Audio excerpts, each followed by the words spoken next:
Hey crafters, what's worse? A skeleton with arrows? A skeleton in the snow biomes? Or a skeleton with 3 heads and just a spine? I'm gonna go with a skeleton with 3 heads and just a spine, cause today I'm bringing you 10 scary wither facts. Coming in at number 10, we got spawning.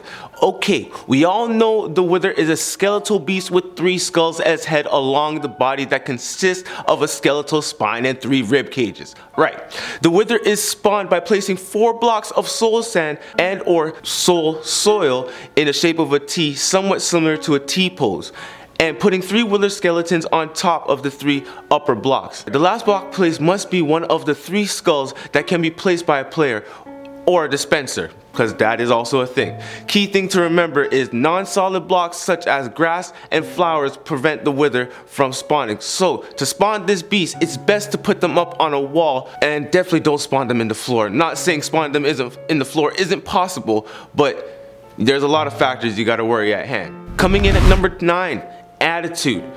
Now, remember how I said the wither is like the crime boss of the game in my theory review? Well, these are the facts, people. The wither has the greatest natural health of all mobs in Minecraft until Java Edition 1.19, while Bedrock Wither still has the highest health at 300, right?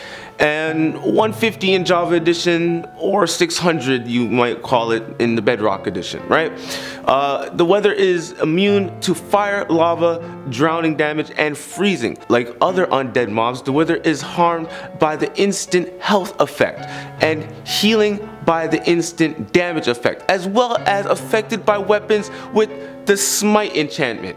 It is immune to all other effects like the ender dragon, which you know I don't like talking about him, but upon taking damage, the wither breaks all blocks within a 3x4x3 area around it, including blast resistant blocks like obsidian, crying obsidian, and ancient debris, dropping them as items if that were even possible. This makes the wither the only mob in the game that can destroy obsidian. Coming in at number 8, wither skulls. Not to be confused with the withered skeleton skull. This wither shoots out 2 skulls, black and blue, being blue the strongest. Why, you may ask? Because it's the only skull that can break the unbreakable blocks, like the end portal frame and the good old bedrock. If either type of wither skull hits a mob, it does 8 damage on normal difficulty, and it inflicts the wither 2 effect for 10 seconds on normal difficulty and 40 seconds on hard, which turns the player's heart black and drains health similarly to poison. However, unlike poison, it can kill the player, assuming you're playing on hard, whereas if you were, the poison will kill you. Get that boy some milk. It's the only way to cure the effect in the Bedrock Edition. The blue skulls can be deflected by hitting with an empty hand, a weapon, or a tool, or throwable projectiles such as tridents, arrows, snowballs, and throwable potions. Number 7, how they began. Even villains have a backstory, right? Well, so do the withers, and it started with the beacons.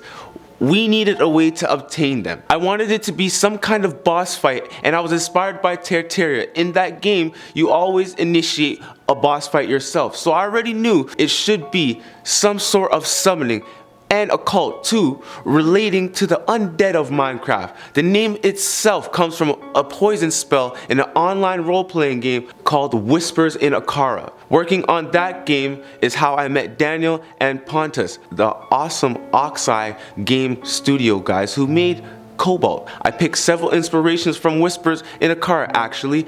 The Blaze is another. Words by Jen Bergeston.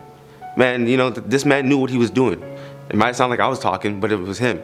You know, just like that, the wither was born into existence. Thank you, Jens. Coming in at number 6, the wither is one of 2 bosses in Minecraft. Defeating the wither, it drops the key to a beacon, the nether star, right? The fight can also be used to help us blow up future areas for building projects. There are many ways to fight the wither. The preparation you need to do to fight the wither depends largely on player skill and what equipment you have, which is what the player really has, right? The wither is an undead mob, which means of all things used on the undead, for example, smite, potions of healing definitely works here, aside from the bows and arrow technique until half their health where he is immune to projectiles. Then you just gotta use your good old hand weapons. You gotta use your hand weapons. Midway through at number 5, a mistake. Some people mistake Notch for adding the Wither boss into the main game, even though he stepped down as a lead designer during the game's official release in 2011 and gave the position to Jeb later that year. During an interview in Minecon 2012, Jeb was praised for adding the Wither as it thought the addition would spice up the game's survival challenges. Some mistakes leads to a good one like this. Not only did Jeb finish the mob, thus we have the Wither as we know today. Was it really a mistake though? Come on, think about it this way. A game gets made, the team obviously has to play it and beat it, right? Well, what if they beat it somewhat too quickly and they said, we need more. Thanks to Jeb, we got that so-called more. And boy, the Wither is no joke. Like I said, thank you Jeb, thank you Jensen. Both of those two creative minds together, they gave us the Wither. Coming in at number 4, they can see you. When you thought it was just safe to be around this beast, wrong. You go ahead and test it for yourself. The Wither is a hostile and he means business, like no cap. They attack any and everything in its path. And you think you're okay using the invisibility potion? Nope, think again. You can't help it but either stand up and be the crafter or builder you are and fight that son of a gun. Or pray to God you don't want to encounter him. But if you're going to want to have to beat the game fully, it must be done. So if you have been watching our videos and you see some of our tips and hints that we've tossed at you, let alone some of the stone cold stunning facts, give it a look. Coming in at number 3, weakness. Somebody call Sub-Zero for me, please. I need him on speed dial. Yeah, if you haven't guessed it yet, it's freeze damage. You want to hurt these suckers real bad? Freeze them up. Just don't throw them in the freezer Ziploc bag, alright? The Wither's got some nice ribs, but they ain't no meat on them bones, okay? Jokes aside, yes, freezing will hurt the hell out of a Wither. That is the one thing that drives them crazy and also weakens the soul. Even when they have their protective shield of Super Saiyan ring around them, that ain't gonna stop us from bringing down the cold. I'm in Canada. I'll freeze the little if I have to. You know what I'm saying? I'll show you 1 or 2 things about the cold, mister. Alright, we just started hitting double-digit Celsius out here, man, and not like the high numbers 10s and 12 degrees, okay? Jeez. Coming in at number 2, soul energy. Okay, y'all know I love me some blue fire. Just let that soul glow. Yeah, I know, it's a hair product from Eddie Murphy's Coming to America, right? But when Buddy pulls up in that whip in the Mac dolls, yeah. You know where I'm going. Anyway, where the Withers got their powers. Well, you don't think it's weird, but yeah, you need soul sand or soul soil to spawn the Wither. That being said, the story behind the soul sand, that it is dirt with the lost souls and crafters of the village. Ever watch the dreaded piglin and see how they avoid the soul fire? It's like they know it harbors souls of the damned. What do they know? Mind you, I'm not gonna finna ask the piglin, cause you know, especially with no gold, you know my story about the piglin. That's why the Wither can freely send dead souls, aka Wither skeletons, and their pain.